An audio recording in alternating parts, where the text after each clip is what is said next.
ఓం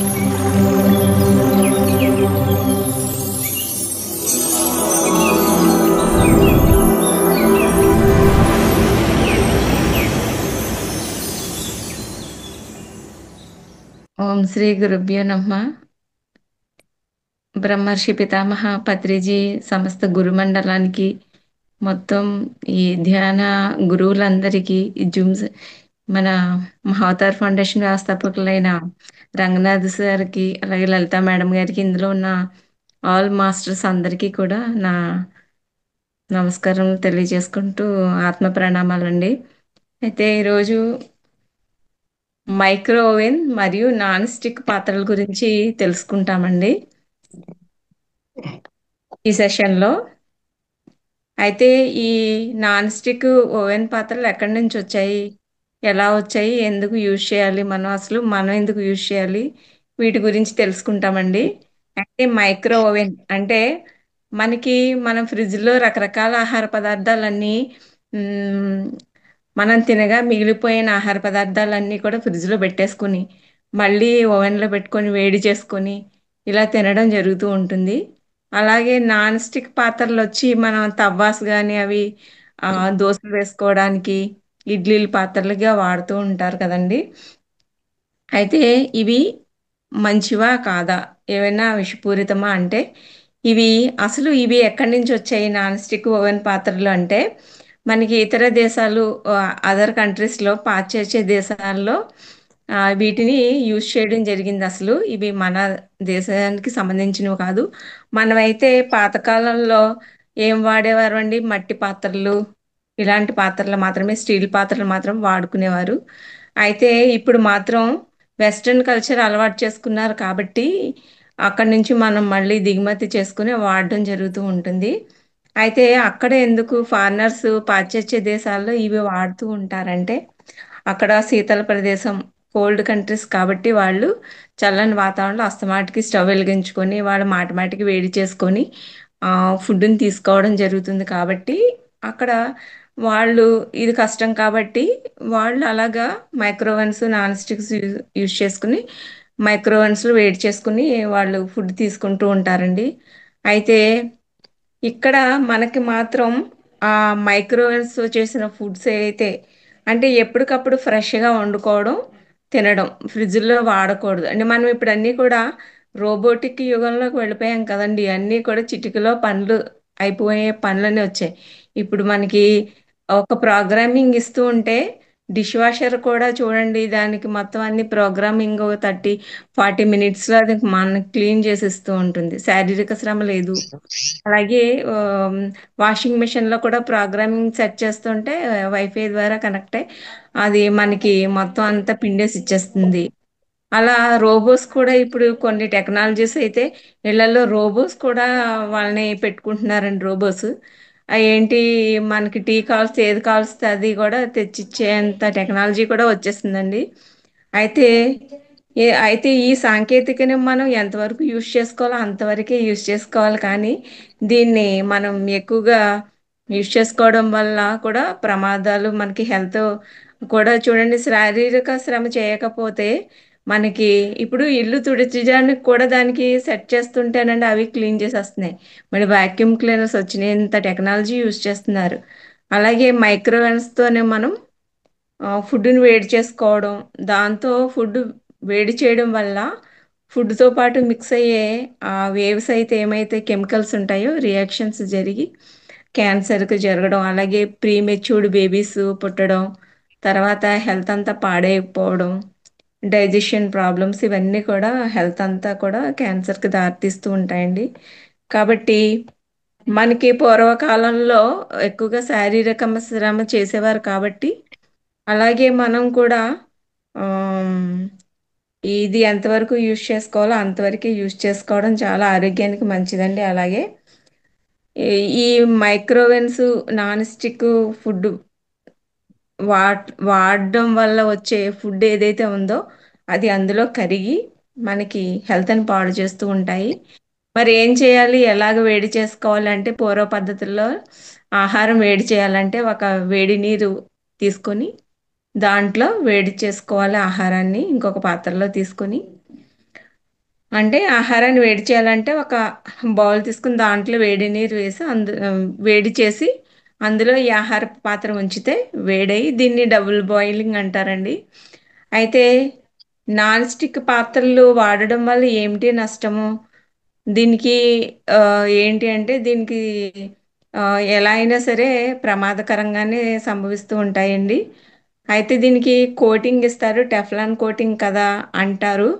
Teflon coating అంటే non stick మీద కొంచెం ఏంటి ఓవర్ హీట్ అవ్వకుండానే మనం తీసుకుంటే ఏమీ అవ్వదు అంటారు. 350 డిగ్రీస్ దాటాయి అనుకోండి అప్పుడు కూడా ప్రమాదకరమైన దాంట్లో ఉన్నవన్నీ కూడా కరిగిపోతాయి. టెఫ్లాన్లో కూడా తిన్ను లేయర్ ఉంటుంది కదండి, అది కూడా నెమ్మదిగా కరిగి ఫుడ్ మనం తీసుకోవడం వల్ల ఆహారంతో కలిసిపోయి మిక్స్ అయ్యి మన బాడీలోకి వెళ్ళిన తర్వాత మనకి డైజెస్టివ్ సిస్టంలో మనం ఫస్ట్ ఫుడ్ కూడా మెత్తగా నమిలి లాలాజలంతా కరిగి మింగిన తర్వాత మనకి జీర్ణాశయంలోకి చర్నింగ్ అయిన తర్వాత ఈ పీసెస్గా అయిన ఫుడ్ హైడ్రోక్లోరిక్ యాసిడ్ ఇవన్నీ కూడా మిక్స్ అయ్యి ఆహారం తర్వాత మనకి చిన్న ప్రేగుల్లోకి వెళ్ళిన తర్వాత చిన్న ప్రేగుల్లో బాగా జ్యూస్ కింద అయిపోయి అవంతా కూడా అబ్జార్ప్షన్ అయిపోతుందండి. అది 7 మీటర్ల పొడవు వరకు ఉంటుంది ఈ చిన్న ప్రేగు.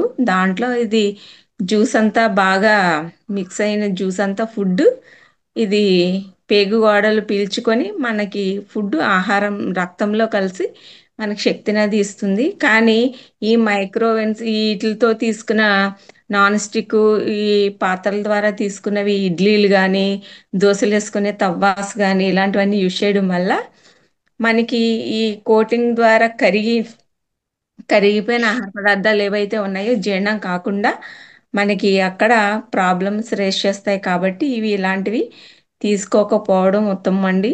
అలాగే మనం ఎక్కువగా ఐరన్ తవ్వాస్ ఉంటాయి కదండి, ఆ, అమ్ముతూ ఉంటారు కదా, కొంచెం బరువుగా ఉంటాయి, అలాంటివి తీసుకొని ఆ, వాడుకోవాలి. అలాగే మట్టి పాత్రలు స్టీల్ పాత్రలు వాడుకోవడం మంచిది. అలాగే మనకి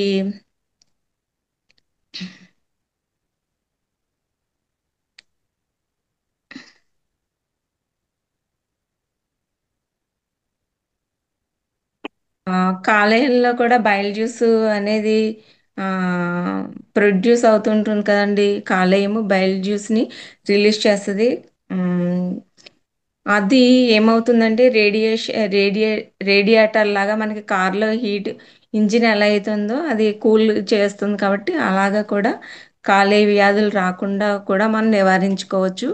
కాబట్టి ఇవి ఎందుకంటే అమ్మేవాళ్ళు అమ్ముతారు, వాడేవారు వాడుతూ ఉంటారు, ఏమవుతుందిలే అని.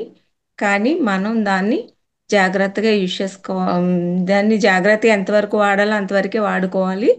అలాగే మనకి ఎందుకు ఎక్కువగా వాడతారంటే నాన్ స్టిక్ ఆయిల్ అది ఎక్కువ పీల్చదు కదా, అందుకని వాడుతున్నాం అంటారు.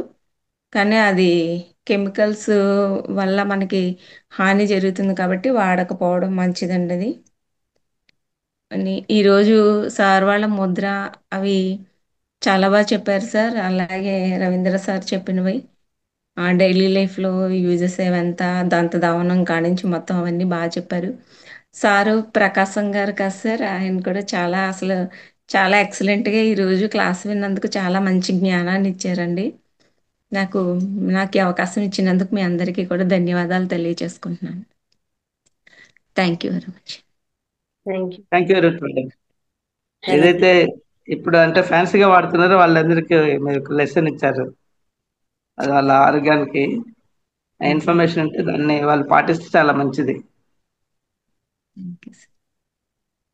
ఈరోజు మీ క్లాస్ అయితే మాత్రం చాలా ఎక్సలెంట్ సార్. అసలు అసలు ఒక్క క్షణం కూడా ఒక ధ్యాన స్థితిలోకి వెళ్ళిపోయినట్టు నేను ఈ క్లాస్లోంచి ఎక్కడికో వెళ్ళిపోయాను సార్ నిజంగా. Thank you very much madam. ఇదే sir, no complaint no judgement 2 days నుంచి కూడా అలాగే ఉంది సార్. మనం ఏం కంప్లైంట్ చేయకూడదు ఎవరి మీద, ఏం జడ్జిమెంట్ రాకూడదు అనుకుంటా ఒక 2 days నుండి కొంచెం డిస్టర్బెన్స్గానే అవుతుంది. ఎలా దీన్ని కంట్రోల్ చేసుకోవాలి, ఎలా చేయాలి అనేసి అంటుంటే ఈరోజు కొంచెం ఒక డెసిషన్కి వచ్చాను సార్. క్లాస్లో కూడా చాలా బాగా చెప్పారు నిజంగా. ఒక్కొక్క పాయింట్ ఎక్కడా కూడా అసలు డివియేట్ కానే కాలేదు సార్ అసలు. మీకు ప్రత్యేకంగా thank you sir. Welcome. Thank you sir. Thank you madam, చాలా చక్కగా వివరించారు. నాన్ స్టిక్ పాత్రలు వాడడం వల్ల ఎలాంటి ప్రమాదాలు వస్తాయి, అలాగే మైక్రో ఓవెన్స్ వాడడం వల్ల ఎలాంటి ప్రమాదాలు వస్తాయి, కాబట్టి సాధ్యమైనంత వరకు వాటిని పక్కన పెట్టడమే ఉత్తమము. డబ్బులు ఇచ్చి అనారోగ్యాన్ని కొని తెచ్చుకోవడమే అవుతుంది. కాబట్టి మన ముందు నుంచి ఏవి వాడుతున్నామో వాటి ద్వారానే మనం ఆరోగ్యాన్ని సంపాదించుకుందాం, ఆరోగ్యంగా ఉందాం. ఓకేనా మాస్టర్స్? ఇంకా ఎవరైనా మాట్లాడతారా? ఇదంతా ఫార్మా మాఫియా మేడం. అంతే సార్. ఇంటర్నేషనల్ ఫార్మా మాఫియా వాళ్ళు ప్రాబ్లమ్స్ క్రియేట్ చేస్తారు, మళ్ళీ క్యూరింగ్ కోసం మెడిసిన్స్ అమ్ముకుంటారు. అంతే. మీరు ఓకే. అది కవరేజ్ ఒక సైడ్కి వెళ్ళిపోయారు, సెంటర్లో లేరు. ఇప్పుడు బాగుంది. రేట్ తక్కువ ఉంటాయి కదా సార్, క్లీనింగ్ ప్రాసెస్ తక్కువ, మాడకుండా ఉంటాయి అనేసి నాన్ స్టిక్ వెళ్ళిపోతారు సార్ ఎక్కువగా. అవును, అంటే అది మెయిన్లీ మాడి ఇగ్నోరెన్స్ అండి. ఇగ్నోరెన్స్ అంటే తెలియకపోవటం వల్ల. నాకు తెలుసు యాక్చువల్లీ మనకు ఓల్డెన్ డేస్ మీరు అన్నారు కదా, ఎయిర్ తవైలు కానీ ఫ్రైయర్స్ బాండీలు. వాడచ్చా అని అడుగుతున్నారు. ఎయిర్ ఫ్రైయర్స్ అనేది అది నాన్ స్టిక్ కానీ అలా ఉంటే ఆ, సాధ్యమైనంత వరకు తగ్గించడమే మేలు. అలా నాన్ స్టిక్ ఏం ఇబ్బంది లేదు, అలాంటి టెఫ్లాన్ కోటింగ్ అవన్నీ ఏం లేదు అనేది ఎలాగుంటే అవి వాడచ్చు అనమాట. వాటిలో ఏం లేదండి, టెఫ్లాన్ అది డైజెస్ట్ కాదు, రెసిడ్యూస్ బాడీలో టెఫ్లాన్ ఉండిపోతాయి. టెఫ్లాన్ దానివల్ల కోటింగ్ ఏమైనా ఉంటే ఓకే. అది బాడీ కంటిన్యూ వల్ల బాడీ నుంచి బయటకు వెళ్ళిపోతే పర్లేదు, అది ఒకళ్ళు డిపాజిట్స్ లోపల వెళ్ళిపోతే క్యాన్సరస్ అవన్నీ. చేస్తాయి అంటే మీకు madam colon cancers, intestine cancers అని వచ్చేది అవే. టూ థౌజండ్ మెయిన్లీ థర్టీన్ ఏంటంటే మీకు ఈ ఐరన్ తవాయి కానీ బాండీ కానీ వాడినప్పుడు ఏమవుతుందంటే మీకు మన బాడీలో ఐరన్ డెఫిషియన్సీ కలగకుండా దాంట్లో మనకు ఐరన్ పోతూ ఉంటుంది ఫుడ్ లో. అవును సార్. పార్ట్ ఆఫ్ ద బాడీలో కలిసిపోతుంది, ఇంకా మీరు వేరే ఐరన్ టాబ్లెట్స్ తీసుకోవాల్సిన అవసరం లేదు. Yes yes. Sir, correct so sir. అది ఓల్డెన్ డేస్ లో వాళ్ళకి మనకు అన్ని వాళ్ళు థింక్ చేసి ఏ పాత్రలు వాడాలి ఏది వాడకూడదు అనేది. అందుకే ఇప్పుడు మట్టి అంటే ఇప్పుడు మట్టి క్లీన్ చేసుకోవడం మనకు కొంచెం ఇబ్బంది, ఎందుకంటే కెమికల్స్ వాడకూడదు, దానికి బూడిద వాడాలి, లేకపోతే ఏ, నిమ్మకాయ వాడాలి. అది వీలు కానప్పుడు ఏంటంటే బెస్ట్ థింగ్ ఏంటంటే మీకు ఇత్తడిలో 93% వస్తుంది, 100% రాదు కానీ 93% వస్తుంది. ఇంకా అల్యూమినియం అంటే ఓన్లీ 3% ఉండేది. 97% మీరు ఎక్కడ మీరు ముతక రైస్ అవన్నీ తెచ్చి కాస్ట్లీ కొనుక్కొస్తే ఆర్గానిక్ ప్రొడక్ట్స్ అన్ని తీసుకొచ్చి ఈ చెత్తబుట్టలో పడేస్తున్నారు అల్యూమినియం దాంట్లో. ప్రెషర్ కుకింగ్ వల్ల కూడా మొత్తం ప్రోటీన్స్ అన్ని చచ్చిపోతాయి, ఓన్లీ 3% మిగులుతాయి. సో మీరు తినేది ఏంటంటే వేస్ట్ ఓన్లీ. అక్కడ మనీ తగలబెట్టి మంచి ఐటమ్స్ తీసుకుంటారు, కుకింగ్ ప్రాసెస్ డిఫర్ అవుతుంది. So cooking process very important. మీరు అదే ఇత్తడి గిన్నెలో మీరు సిమ్లో పెట్టారనుకోండి, ఒక గంట సేపు నానబెట్టిన రైస్ కనుక పెడితే మీకు కరెక్ట్ 20 minutes అయిపోతుంది. Sir correct sir. Just 20 minutes అంతే, ఎక్కువ కర్లేదు. మీరు కావాలంటే ఆ సిమ్ దాంట్లో మీకు స్టాండ్ ఉంటుంది, ఆ స్టాండ్ పైన ఇంకో చిన్న స్టాండ్ పెట్టుకోండి, అప్పుడు పొంగనేది రాదు అసలే. అవును సార్, పరమాన్నం అది వండుకుంటాం కదా సార్ అందులో. అదే పరమాన్నం మాదిరి అది పరమాన్నం పాయసం, మీకు రోజు పరమాన్నం తిన్నట్టే దీంట్లో అన్నం వండుకొని తింటే. ఇప్పటికి మేము అంత దాంట్లో చేసుకుంటాం సార్. అదే. తర్వాత ఎలక్ట్రికల్ కుక్కర్స్ కూడా వచ్చేసాయి కదా సార్, 2 minutes లో 5 minutes లో 10 minutes లో అయిపోతాయని. ఇప్పుడు కానీ అవన్నీ అది అల్యూమినియం వచ్చేది, అల్యూమినియంతో వాడకూడదు. అది ఎప్పుడు కూడా కానీ క్యాన్సర్ కు బాగా ఇబ్బంది చేస్తుంది. క్యాన్సర్ కణాలను ఉమ్, దాని ద్వారా కూడా పుట్టుకొస్తాయి అనేసి దాని మీద అవేర్నెస్ తీసుకొని వస్తున్నారండి. అదే అల్యూమినియం, ప్రెషర్ కుకింగ్ వాడద్దు, అల్యూమినియం వాడద్దు కుకింగ్ లో. ఈ రెండు పక్కన పడేస్తే ఈ రెండు తీసుకొచ్చి మనకు బ్రిటిషర్స్ మన దేశాన్ని నాశనం చేసింది. నేను ఐరన్ తవ్వాసే వాడతాం సార్. ఓల్డ్ మా అమ్మగారు వాళ్ళు ఎప్పుడో కొనుక్కున్న తవ్వానే ఇంకా చాలా బాగా వస్తాయి సార్. కానీ అవన్నీ బాగా వస్తాయి సార్, అది ఉన్న నల్లగా. బాండీ కూడా వాడండి, బాండీ కూడా ఐరన్ వాడండి. అవును సార్. దాంతో మీకు ఐరన్ సబ్స్టిట్యూట్ అవుతుంది. టాక్సిక్ ఐరన్ కాదు, ఎందుకంటే మీరు రెగ్యులర్ గా వాడతారు కదా, రస్ట్ రాకుండా వాడతారు కాబట్టి టాక్సిక్ ఉండదు. రస్ట్ వచ్చినప్పుడు మీకు టాక్సిక్ వస్తుంది. Yes. Thank you very much. Thank you all. ఇంత శ్రద్ధగా విన్నందుకు, దీన్ని మీరు ఇంత చక్కగా చెప్పినందుకు, అలాగే అందరూ కూడా ఇది వినడం కాదు ఆచరించి ప్రతి ఒక్కరి ఇంట్లో కూడా ఈ ఏవైతే ఉన్నాయో ఇవన్నీ కూడా మనకు పనికిరానివి బయటికి పంపించడము. మళ్ళీ సంక్రాంతి వచ్చింది, భోగి పండుగ వచ్చింది, అన్ని పక్కకి వేసేసినాం వాటిని. మళ్ళీ కొత్తగా మళ్ళీ ఉగాది వస్తుంది, చక్కగా కొత్తవన్నీ తీసుకొని ఆ కొత్త వాటితో మన కొత్త జీవితం మొదలు పెడదాము. అలా ఆరోగ్యంగా ఉందాం, అందరం కూడా సంపూర్ణ ఆరోగ్యంగా అందరం ఆనందంగా ఉందాం. ఓకేనా మాస్టర్స్? ఈ వీడియోస్ ప్రతి ఒక్కరికి షేర్ చేయండి, ఈ నాలెడ్జ్ని పంచండి అందరికీ కూడా. ఇది కూడా మన కర్మలు తొలగించుకునే ప్రక్రియ, ఇది కూడా ఒక సేవ. ఇలా చేయడం వల్ల మన కర్మలు మనం తొలగించుకుంటాం తప్ప మనకు సంస్థకి ఏమి రాదు. మీరు ఇలా చేయడం వల్ల కూడా మన కర్మలను మనం తొలగించుకునేదానికి ఇది ఒక సేవ. కాబట్టి ఇలా ప్రతి ఒక్కరు కూడా దాన్ని లైక్ చేయండి, షేర్ చేయండి, కామెంట్ చేయండి. ఓకేనా? Thank you. అందరికీ థ్యాంక్ యూ మేడం. ధన్యవాదాలు. శుభరాత్రి.